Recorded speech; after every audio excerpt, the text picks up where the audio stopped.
ಸುಳ್ಳು ಇದು. ಇವರು ಹಣದ ಕೊರತೆ ಇರೋದ್ರಿಂದ ಕಳೆದ 3 ತಿಂಗಳಿಂದ ಪೆನ್ಷನ್ ಕೊಡ್ತಾ ಇಲ್ಲ. ಪೆನ್ಷನ್ ಸಿಗ್ತಾ ಇಲ್ಲ, 3 ತಿಂಗಳಿಂದ ಪೆನ್ಷನ್ ಕೊಡ್ತಾ ಇಲ್ಲ. ಕೇಳಿದ್ರೆ ಅದಕ್ಕೂ ಅದೇ ಸೇಮ್ ಉತ್ತರ. ಈ ರೇಷನ್ ಕಾರ್ಡ್ ರದ್ದು ಇದೆ, ಸೇಮ್. ಸತ್ತಿದ್ದಾರೆ, ಅದನ್ನು ತೆಗಿಬೇಕು. ಅನಾಥರೈಸ್ ಇದ್ದಾರೆ, ಅದನ್ನು ತೆಗಿಬೇಕು. ನಾವೆಲ್ಲ ಸರ್ಕಾರ ಮಾಡಿರೋರು, ನಾನು ರೆವಿನ್ಯೂ ಮಿನಿಸ್ಟರ್ ಆಗಿದ್ದೆ. ಈ ತರ ಎಲ್ಲೂ ನಿಲ್ಸಿ ಪೆನ್ಷನ್ ನಿಲ್ಸ್ಬಿಟ್ಟು ಸರ್ವೆ ಮಾಡೋ ಸಿಸ್ಟಮ್ ಎಲ್ಲೂ ಇಲ್ಲ. ಸತ್ತೋರ್ನ ಆಟೋಮೆಟಿಕ್ ಆಗಿ ಡಿಲೀಟ್ ಆಗ್ತದ. ಆ ಸಿಸ್ಟಮ್ ಸರ್ಕಾರದಲ್ಲಿದೆ. 3 ತಿಂಗಳಿಂದ ಪೆನ್ಷನ್ ಕೊಟ್ಟಿಲ್ಲ. ಇವತ್ತು ಮಳೆ ಬೇರೆ ಬರುವಂತ ಲಕ್ಷಣಗಳು ಕಾಣ್ತಾ ಇಲ್ಲ.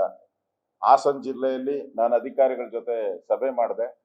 30% ಡೆಫಿಷಿಯೇಟ್ ಇದೆ ಮಳೆ ಹಾಸನ ಜಿಲ್ಲೆಯಲ್ಲಿ. ಮತ್ತೆ 70% ಏನು ಬಿತ್ತನೆ ಆಗ್ಬೇಕಾಯಿತು, 70% ಬಿತ್ತನೆ ಆಗಿಲ್ಲ. ಓನ್ಲಿ 30% ಮಾತ್ರ ಬಿತ್ತನೆ ಆಗಿದೆ. ಅದು ಜೋಳ ಮಾತ್ರ ಮಾಡ್ತಾ ಇದ್ದಾರೆ ಅಷ್ಟೇ. ಉಳಿದಂತ ಯಾವ್ದು ಬೆಳೆನೂ ಬಿತ್ತನೆ ಆಗ್ತಾ ಇಲ್ಲ. ಇದು ಇಡೀ ರಾಜ್ಯದ ಪರಿಸ್ಥಿತಿ. ಅಲ್ಲಲ್ಲಿ ಕೆಲವು ಕಡೆ ಬಿಟ್ರೆ, ಕಲಬುರ್ಗಿ ನಾನೇ ಫೋನ್ ಮಾಡಿದ್ದೆ, ನಾನು ಅಲ್ಲೂ ಕೂಡ ಫೋನ್ ಮಾಡಿ ಮಾತಾಡಿದೆ. ಅಲ್ಲಲ್ಲಿ ಕೆಲವು ತಾಲೂಕುಗಳು ಬಿಟ್ರೆ ಇಡೀ ರಾಜ್ಯವ್ಯಾಪಿ ಎಲ್ಲೂ ಮಳೆ ಬರ್ತಾ ಇಲ್ಲ. ಆದ್ರೆ ರಾಜ್ಯ ಸರ್ಕಾರ ಇದಕ್ಕೇನ್ ತಯಾರಿ ಮಾಡಬೇಕಾಗಿದೆ ಅದನ್ನ ತಯಾರಿನೇ ಮಾಡ್ತಾ ಇಲ್ಲ.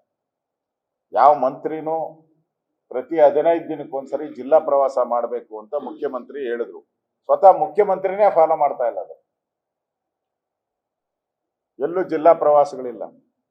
ಎಲ್ಲ ಡೆಲ್ಲಿ ಪ್ರವಾಸದಲ್ಲಿದ್ದಾರೆ. ಎಲ್ಲ ಪೂರ್ತಿ ಡೆಲ್ಲಿ ಪ್ರವಾಸ. ಜಿಲ್ಲಾ ಪ್ರವಾಸನೂ ಇಲ್ಲ, ತಾಲೂಕ್ ಪ್ರವಾಸನೂ ಇಲ್ಲ. ಜನಗಳ ಹತ್ರ ಕುಂದುಕೊರತೆ ಸಭೆ ಮಾಡ್ತೀರಿ ಅಂತ ಹೇಳಿದ್ರು. ಪ್ರತಿ 15 ದಿನಕ್ಕೆ ಆ ಕುಂದುಕೊರತೆ ಸಭೆನೂ ಇಲ್ಲ. ಎಲ್ಲ ಡೆಲ್ಲಿ ಪ್ರವಾಸದಿದ್ದಾರೆ. ಎಲ್ಲ ಡೆಲ್ಲಿ ಹೋಗಿ ಸೇರ್ಕೊಂಡ್ಬಿಟ್ಟಿದ್ದಾರೆ. ಅಧಿಕಾರ ಹಂಚಿಕೆಯ ಒಂದು ಕಿತ್ತಾಟದಲ್ಲಿ ಇಡೀ ಸರ್ಕಾರ ಒಂದ್ ರೀತಿ ಕೋಮಾ ಸ್ಟೇಜ್ ಹೊರಟೋಗಿದೆ. ಆಡಳಿತ ಪೂರ್ತಿ ಕುಸಿದು ಬಿದ್ದಿದೆ. ಪರಮೇಶ್ವರ್ ಹೇಳಿದ್ದಾರೆ, ಈ ತರ ಜಗಳ ಆಗೋದ್ರಿಂದ ಆಡಳಿತ ಕುಸಿತದೆ ಅಂತ ಮಾತನ್ನ ಹೇಳಿ. ಕುಸಿದ್ ಬಿದ್ದು ಅವಾಗೆ 1 ವರ್ಷ ಆಗೋಯ್ತು ಆಡಳಿತ. ಯಾರು ಮುಖ್ಯಮಂತ್ರಿ ಯಾರಿಗೂ ಗೊತ್ತಿಲ್ಲ. ಯಾರು ಇರ್ತಾರೆ, ಯಾರು ಹೋಗ್ತಾರೆ, ಯಕ್ಷ ಪ್ರಶ್ನೆ. ದಿನ ಪತ್ರಿಕೆಯಲ್ಲಿ ಎಲ್ಲ ಕ್ವಶನ್ ಮಾರ್ಕೆ, ಎಲ್ಲ ಚಾನಲ್ ಅಲ್ಲೂ ಕ್ವಶನ್ ಮಾರ್ಕ್. ಇರ್ತಾರ ಹೋಗ್ತಾರ, ಇರ್ತಾರ ಹೋಗ್ತಾರ. ಇದು 1 ವರ್ಷದ 365 ದಿನ ಕೇಳಿ ಕೇಳಿ ಜನ ಸುಸ್ತಾಗ್ಬಿಟ್ಟಿದ್ದಾರೆ. Congress party high command weak high command. ಅದು ವೀಕ್. ತೀರ್ಮಾನ ತೆಗೆದುಕೊಳ್ಳುವಂಥದ್ದಲ್ಲಿ ವಿಫಲ ಆಗಿರೋದ್ರಿಂದ ಅಧಿಕಾರಿಗಳು ಆಡಿದ್ದೇ ಆಟ. ಸ್ಯಾಲ್ರಿ ಕೊಡೋಕ್ಕೂ ಸರ್ಕಾರದಲ್ಲಿ ಹಣ ಇಲ್ಲ. ಯಾವ್ಯಾವುದು ಇವರು ರೆವಿನ್ಯೂ ಕಲೆಕ್ಷನ್ ಅಂತ ಹೇಳ್ತಾ ಇದ್ರು, ಸಾರಿಗೆ ಇರ್ಬೋದು, ಕಂದಾಯ ಇರ್ಬೋದು. ಕಂದಾಯದಲ್ಲಿ ಏನ್ ಟಾರ್ಗೆಟ್ ಕೊಟ್ಟಿದ್ರು ಅದನ್ನ ರೀಚ್ ಆಗಿಲ್ಲ. ಇವರು ಅಬ್ಕಾರಿ ಒಂದು ಬಿಟ್ರೆ, ಅಬ್ಕಾರಿದ್ ಮಾತ್ರ ಬಹಳ ಶರವೇಗದಲ್ಲಿ ಕಳಿಸ್ತಾ ಇದ್ದಾರೆ. ಮಹಾತ್ಮ ಗಾಂಧೀಜಿಯವರ ಆದರ್ಶಗಳನ್ನ ಫಾಲೋ ಮಾಡೋ ಕಾಂಗ್ರೆಸ್ ಅವರು ಒಂದೇ 28, ಇವ್ರು ಬಂದಾಗ 28,000 ಕೋಟಿ ಇತ್ತು. ಈಗ ಒಂದೇ ಸರಿ 45,000 ಕೋಟಿ ತಗೊಂಡೋಗಿದ್ದಾರೆ. ಅಂದ್ರೆ ಕಾಂಗ್ರೆಸ್ ಪಾರ್ಟಿಯ ಗಾಂಧೀಜಿಯ ಆದರ್ಶಗಳನ್ನ ಪಕ್ಕಾ ಫಾಲೋ ಮಾಡದಂತ ಯಾರಾದ್ರೂ ಸರ್ಕಾರ ಇದ್ರೆ ಅದು ಕಾಂಗ್ರೆಸ್ಸಿನ ಸಿದ್ದರಾಮಯ್ಯನವರ ಸರ್ಕಾರ.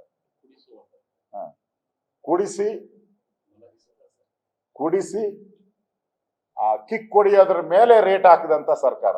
ಎಷ್ಟು ನಿಮ್ಗೆ ಕಿಕ್ ಹೊಡಿತೋ ಕಿಕ್ ರೇಟು, ಆಲ್ಕೋಹಾಲ್ ಪರ್ಸೆಂಟೇಜ್ ಮೇಲೆ ಟ್ಯಾಕ್ಸ್ ಮೇಲೆ ನಿಮ್ಗೆ ಆಲ್ಕೋಹಾಲ್ ಪರ್ಸೆಂಟೇಜ್ ಮೇಲೆ ಕಿಕ್ ಮೇಲೆ ಟ್ಯಾಕ್ಸ್ ಕೊಡುವಂತ ಸಿಸ್ಟಮ್ ತಂದಂತ ಸಿದ್ದರಾಮಯ್ಯನವರು ಈಗ ಅದರ ಆದಾಯದಿಂದಾನೇ ಬದುಕ್ತಾ ಇದ್ದಾರೆ ಇವತ್ತು.